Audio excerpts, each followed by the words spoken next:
कि हमने एक डिफेंस पैक्ट साइन किया था सऊदी अरेबिया के साथ पहले, अब उसमें टर्की भी शामिल हो गया है। तो क्या नाचो मैं? दो ही ममालिक इससे खतरा फील कर रहे हैं, एक इजराइल है और एक इंडिया है। मस्त जोक मारा रे, ये हंस रहे हल्का। मैं कहता हूँ मीर साहब, the world has changed, get real. अच्छा जी, ये नहीं है अमेरिका, अमेरिका अमेरिका खत्म है। It is no longer the pioneer power, it is no longer the power. Taliban को जो यूज कर रहा है proxy sponsor, that is India, वो तो ऑलरेडी स्क्रैम्बल कर गया। रुक, तेरे को बताते, तेरी माँ तेरी रुका। वो कद्दू ये कह रहा है कि साहब बड़ा हमने भारत को आंखें दिखा दी। क्या आंखें दिखा दी यार, पूछो ना उसको। आप लोगों का दम जो है, जोर जो है, मैं आपसे मेरी मुराद है जो आपकी फोर्सेस है, उनका जो जोर चलता है वो बिल्कुल बेकसूर और निहत्ते शहरियों के ऊपर आपका जोर चलता है। यही नहीं, अभी और सुनिए। आज से हमने ऑनलाइन नजराना भी शुरू कर दिया है कि अगर कोई शख्स लंदन बैठा है, अमेरिका बैठा है या पाकिस्तान से बाहर है या पाकिस्तान के अंदर, वो ऑनलाइन देख भी दे सकता है, चादर भी चढ़ा सकता है। तो मेरे पाकिस्तानियों, डॉलर वैसे तो नहीं आ रहे, तो अब जो लंदन, अमेरिका और आगे पीछे लोग बैठे हैं ना, वो अपने डॉलर खर्च करके ऑनलाइन देख चढ़ा सकते हैं, ऑनलाइन चादर भी चढ़ा सकते हैं। ये क्या है? कौन सा माशरा है? कौन से लोग हैं? ये किस लेवल के भेड़िए हैं? तोबा तोबा तोबा तोबा, ये किस लेवल के जानवर है ना? तोबा तोबा तोबा तोबा। मेरे पास अल्फाज नहीं है कि मैं इस हरामखोर के बारे में नबी क्या अल्फाज इस्तेमाल करूं, मैं कौन से अल्फाज में ये दुख बांटूं। पाकिस्तान का सऊदिया, तुर्की और पाकिस्तान के दरमियान होने वाला मक्का मुआहदे के बाद पहली मर्तबा बाज़ाब्ता तौर पर यमन के हौसियों के मिसाइल हमले में पहली मर्तबा पाकिस्तानीज हिट हुए हैं। अफ्तार साहब, आज 2-3 पाकिस्तानी जो हैं वो उनकी जानें चली गई हैं और हौथीज के हमले में जानें चली गई हैं। यकीन जानिए, मेरा दिल दुख रहा है बतौर पाकिस्तानी। ये भी बड़ी इंपॉर्टेंट डेवलपमेंट है इस सेंस में तार साहब कि पाकिस्तान को जो टारगेट किया जा रहा है। जय हिंद। हिंदुस्तान स्पेशल न्यूज में आपका स्वागत है। दोस्तों, सऊदी अरब, तुर्की और पाकिस्तान ने 7 अगस्त को मक्का में जॉइंट डिफेंस एग्रीमेंट साइन किया था, जिसको अब यमन हूती इस डिफेंस पैक्ट का हर दिन जनाजा निकाल रहे हैं। हूती विद्रोहियों ने मंगलवार को बाब अल मंदेब स्ट्रेट यानी रेड सी में सऊदी से जुड़े जहाज पर मिसाइल से हमला किया। रिपोर्ट्स के मुताबिक इसमें 4 क्रू मेंबर मारे गए, जिनमें से 3 पाकिस्तानी थे। अब पाकिस्तानी मीडिया लाहौरी चूरन बेचना शुरू कर दिया है कि मक्का जॉइंट डिफेंस एग्रीमेंट में जो आर्टिकल 5 तब एक्टिवेट होगा जब कोई देश सऊदी पर अटैक करेगा, जबकि आपको बता दें, जब ओसामा बिन लादेन ने ट्विन टावर पर प्लेन से अटैक किया था तब क्या कोई देश अटैक किया था अमेरिका पर? फिर भी नाटो का आर्टिकल 5 एक्टिवेट हो गया था। सारे नाटो देशों ने मिलकर अफगानिस्तान पर हमला बोल दिया था। लेकिन अब जब हूती विद्रोही रोज सऊदी अरब पर मिसाइल मार रहे हैं तो तुर्की और पाकिस्तान की फटी पड़ी है।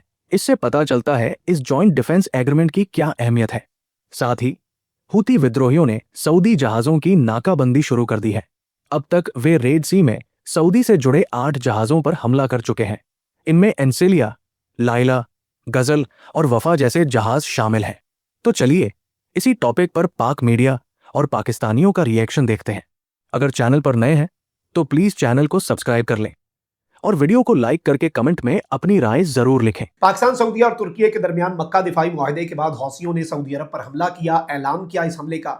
फिर यमन के अंदर जो हौसी हैं उनका सऊदी बैक्ड फोर्सेस के साथ फड्डा चल रहा है। लेकिन अब अबनाए बाबुल मंदब में जो सऊदी अरब की बहरी नाकाबंदी की हुई है यमन के हौसियों ने, उसमें एक बैलिस्टिक मिसाइल्स का पूरा बराज और उसमें पाकिस्तानी शहरियों का शहीद होना, और इस सब के अंदर सऊदीया और हौसियों का मामला जो है वो अब सिमटने का नाम नहीं ले रहा। हौसियों ने सऊदी अरब की अरामको की ऑयल फैसिलिटीज पर हमला किया। एंड बाय द वे, बहुत से लोग पूछ रहे हैं कि सऊदीया, पाकिस्तान और तुर्की का जो दिफाई मुआहदा ये एक्टिवेट किस तरह से होगा, इसका मैकेनिज्म क्या। मैं आपको बताऊं, नेटो के ममालिक भी जो है छोटी मोटी जो कशीदगी होती है, क्या आपको लगता है वो आर्टिकल 5 इन्वोक कर देते हैं? टर्की का कोई फड्डा चलता है, वो कहता है कि नहीं जी सारे मुल्क चढ़ पड़ो, ऐसा नहीं होता। एक ड्रोन स्ट्राइक है, छोटे मोटे मामलात हैं, छोटी मोटी कोई। अब बॉर्डर के ऊपर आपको लगता है तालिबानी रिजीम 2 फायर खोल दे, 2 मॉर्टर मार दे, अन्य बातों हम कहेंगे जी सारे आ जाओ। नहीं भाई, आप खुद मैनेज करना कर लेते हैं। जब किसी मुल्क को ये लगे कि एक फुल स्केल वॉर उसके ऊपर वेज कर दी गई है, उस मुल्क को जरूरत है अपने इत्तेहादियों की, वो आर्टिकल इन्वोक कर दे और सब पहुंचेंगे क्योंकि मुआहदा है। अब इस मुआहदे को टेस्ट अगर कोई करना चाह रहा है तो वो ये हौसियों के इंसिडेंट्स कर रहे हैं और इसमें पहली मरतबा पाकिस्तानियों का निशाना बनना। नाज़रीन किराम, सऊदी कमर्शियल शिप जो है उसे बाबुल मंदब स्ट्रेट के अंदर हिट किया गया है, जिसमें 3 क्रू मेंबर्स जो हैं वो मारे गए हैं। और ये जो 3 क्रू मेंबर्स थे इस शिप के ऊपर, जो सऊदी अरब की कमर्शियल शिप थी, आबनाए बाबुल मंदब से गुजर रही थी, यमन के हौसियों ने इसको हिट किया है। इसके ऊपर जो क्रू था, जो अमला था, वो 3 लोग जो हैं उन्होंने जामे शहादत नोश किया क्योंकि ऑब्वियसली दे वर मुस्लिम्स। अच्छा, नॉर्मली हमने देखा है कि ईरान और अमेरिका के दरमियान जो वेसल्स को हुर्मुज़ में हिट किया जाता है उसमें उन्हें नाकारा बनाया जाता है, उसमें अमला महफूज रहता है, अमले का कोई इतना बड़ा इंसिडेंट रिपोर्ट नहीं हुआ। लेकिन हौसियों की तरफ से ये जो इंसिडेंट हुआ है इसमें अमला जो है उसको भी निशाना बनाया गया है और 3 क्रू मेंबर्स जो है वो मारे गए हैं, जिनमें 2 पाकिस्तानी और 1 इंडोनेशियन। इंडोनेशिया भी आपको पता है कि आलम इस्लाम का बड़ा एक मुल्क है और सबसे ज्यादा मुसलमान आबादी वाला मुल्क है। और इस सब के अंदर अब जो इंटरनेशनल मीडिया की भी खबरें वो ये आ रही हैं कि कमर्शियल शिप जो है आबनाए बाबुल मंदब में, उस पर बैलिस्टिक मिसाइल यमन के हौसियों ने दागे और इसमें 2 पाकिस्तानियों को हौसियों ने मार दिया है और 1 इंडोनेशियन शहरी। अब जाहिर बात है पाकिस्तान इस पर किस तरह से रिस्पॉन्ड करता है, सऊदी अरेबिया जो है वो क्या मजीद ऑपरेशंस लॉन्च करता है, ये सारे सवालात अपनी जगह पर मौजूद हैं। अगर मैं आज की बात करूं तो मैं आज कमर चीमा साहब की एक वीडियो देख रही थी और वो कह रहे थे कि ये हमने भारत को इशारा दे दिया है कि अब जो आप बहाने करते रहते हैं या ढूंढते रहते हैं अटैक करने का बहाना, तो अब नहीं कर पाएंगे, क्योंकि अगर अब किया तो फिर समझें कि वो टर्की और सऊदीया पर भी अटैक होगा। तो कितना इम्पोर्टेंट आप समझते हैं कि ये डिफेंस पैक्ट है और क्या वाकई में भारत को भी पाकिस्तान ने कोई मैसेज दिया है? देखिए, बहुत ज्यादा इंपॉर्टेंट है पाकिस्तान की आवाम को चूरन चटाने के लिए। It is a very important lollipop जो आप अपनी आवाम को देना चाह रहे हैं। अब इन सब चीजों से जो एक एडमिनिस्ट्रेटिव पॉलिटिकल गवर्नेंस का फेलियर है, उसके ऊपर से अगर फोकस हटाना है, देखिए आपकी पाक फौज के और डिफेंस फोर्सेस के बारे में मैं इसलिए नहीं बोल रहा क्योंकि they have proved themselves a failure time and again, over and over again. मैं आप अपना रिकॉर्ड उठा के देख लीजिए, you have always got a bloody nose. और जहां पे कहीं पे आप कामयाब हुए हैं, वो फलस्तीन में ब्लैक फ्राइडे होता था जनरल ज़ियाउल हक के समय में, जब आपने 20 हजार फिलिस्तीनी वहां जाके मार दिए थे अपने टैंकों से और अपनी बंदूकों से रोम दिए थे, या अपने पाकिस्तान के अंदर ही जो आपके कंट्रोल्ड एरियाज हैं, चाहे वो POJK का इलाका हो, चाहे वो और इलाके हों, जहाँ पे आपकी सिक्योरिटी फोर्सेस हैं, आपके रेंजर्स हैं, आपकी पाक आर्मी है या आपकी पुलिस है, जो शरेआम ओपन फायरिंग करके लाइव बुलेट चला के वहाँ पे लोगों को जो प्रोटेस्ट कर रहे होते हैं अपने हकों के लिए, अपने हकूकों के लिए, उनको जान से मारने का काम करती हैं। सो आप लोगों का दम जो है, जोर जो है, मैं आपसे मेरी मुराद है जो आपकी फोर्सेस हैं उनका जो जोर चलता है वो बिल्कुल बेकसूर और निहत्ते शहरियों के ऊपर आपका जोर चलता है। तो ये एक पाकिस्तान की फौज की सच्चाई है, चाहे वो बलोच हो, चाहे वो पख्तून हो, चाहे वो सिंधी हो, या चाहे वो या आज़ाद जम्मू कश्मीर के लोग हों, जिसको आप POJK हमारी तरफ से आप उसको आज़ाद जम्मू कश्मीर बोलते हैं। तो उस इलाके के लोगों उनको मारने में जो है वो आप लोग सक्षम है, you are capable of doing that. उसके अलावा मैं नहीं समझता कि इसकी कोई it's a political eye wash basically ना, कि साहब हमारा एक बहुत बड़ा पैक्ट हो गया और आप मतलब आपने प्रोग्राम शुरू करते ही उस हलवाई का नाम ले लिया, कद्दू का। आप बोल रहे हैं कि साहब वो कद्दू ये कह रहा है कि साहब बड़ा हमने भारत को आंखें दिखा दी। क्या आंखें दिखा दी यार, पूछो ना उसको। ISI के प्लांटेड आदमी हो तुम, आके टीवियों के ऊपर, चैनलों के ऊपर बैठते हो, तुम्हारे को ISI ने स्पेस दे रखी है। जिस तरीके से, जिस लहजे से आप बात करते हैं, उससे ये मालूम चलता है आप कितने बड़े प्रोफेसर और कितने बड़े डॉक्टर हैं। ये कोई आप बता रहे हैं कि साहब हम भारत को, आप you are trying to challenge a country of 150 million people.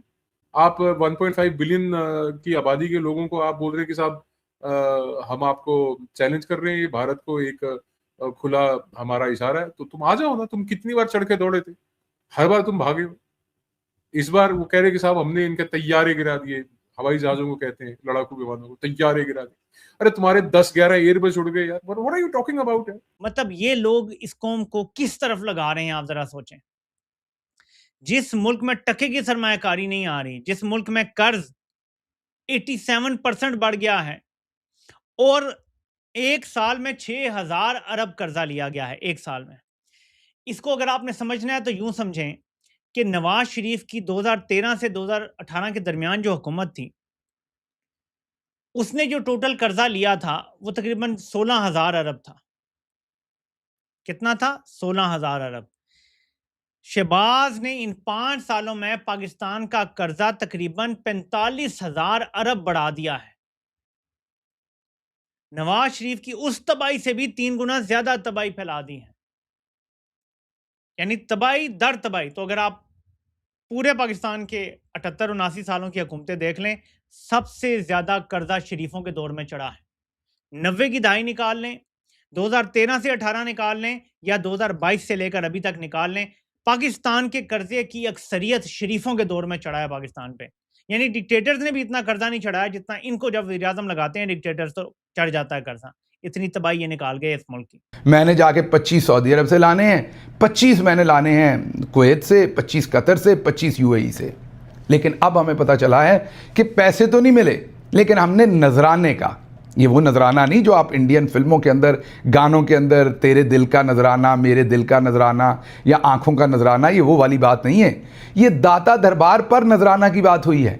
लेकिन अब क्योंकि हमें पैसे चाहिए तो हमने अमेरिका में रहने वाले पाकिस्तानियों को, बरतानिया में रहने वाले पाकिस्तानियों को आज ये पैगाम दिया है।